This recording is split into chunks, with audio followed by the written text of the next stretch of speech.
வணக்கம், welcome to Tiruchendur Murugan official. நான் உங்கள் கோட்டை சுந்தர். நான் வீடியோ எடுக்கும்போது பார்த்தீங்கன்னா மணி வந்து 7.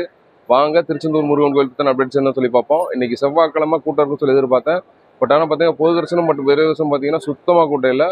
ஸோ சுற்றி உள்ள மாவட்டங்களாக தரிசனம் பண்ணவனா கண்டிப்பான முறையில் தரிசனம் பண்ண வரலாம். இன்றைக்கான அப்டேட்ஸ் என்ன சொல்லி கேட்டிங்கன்னா, ஆவணி திருவிழா எப்பொழுதும் தொடங்கும், அதுக்கப்புறம் அதை ஒட்டியான முக்கியமான நிகழ்வான சிவப்பு சாத்தி பச்சை சாத்திலாம் என்னைக்கு நடக்கும் சொல்லி நிறையா சப்ஸ்கிரைபர் மட்டும் ஃபாலோவர்ஸ் வந்து கேட்டிருந்தாங்க. நமக்கு அஃபிஷியல் அனௌன்ஸ் பண்ண வந்தோடனே நம்ம சேனலில் கண்டிப்பாக எல்லாருக்கும் நான் சொல்கிறேன்.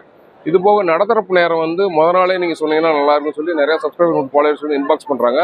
ஆல்ரெடி பார்த்தீங்கன்னா நான் ஃபேஸ்புக்கில், இன்ஸ்டாகிராமில், யூடியூப்பில், தென் த்ரெட்ஸில், அதுக்கப்புறம் வாட்ஸ்அப் சேனல் எல்லாத்துலேயும் போஸ்ட் பண்ண தான் செய்கிறேன் டெய்லி. அதாவது முத நாள் வந்து பார்த்தீங்கன்னா 7:45 7:45 to 8 மணிக்குள்ள நான் கரெக்டாக டெய்லி போஸ்ட் பண்ணிடுறேன். ஸோ எல்லாரும் பார்த்து ஃபாலோ பண்ணிக்கோங்க. ஸோ இன்னைக்கான அப்டேட்ஸ் தான். இதே மாதிரி டெய்லி திருச்செந்தூர் முருகன் உங்கள் வீட்டுக்கு கூட்டிகிட்டு வர எனக்கு ஒரு லைக்கை போட்டுருங்க. ஆல்ரெடி சொன்ன மாதிரி தான் நம்ம WhatsApp channel Tiruchendur Murugan official WhatsApp சேனலில் ஃபேஸ்புக், இன்ஸ்டாகிராம், யூடியூப், த்ரெட்ஸில் உள்ள போஸ்ட் எல்லாமே வந்து வாட்ஸ்அப் சேனலில் போஸ்ட் பண்ணுவேன். ஸோ எல்லாரும் பார்த்து ஃபாலோ பண்ணிக்கோங்க. நன்றி, வணக்கம்.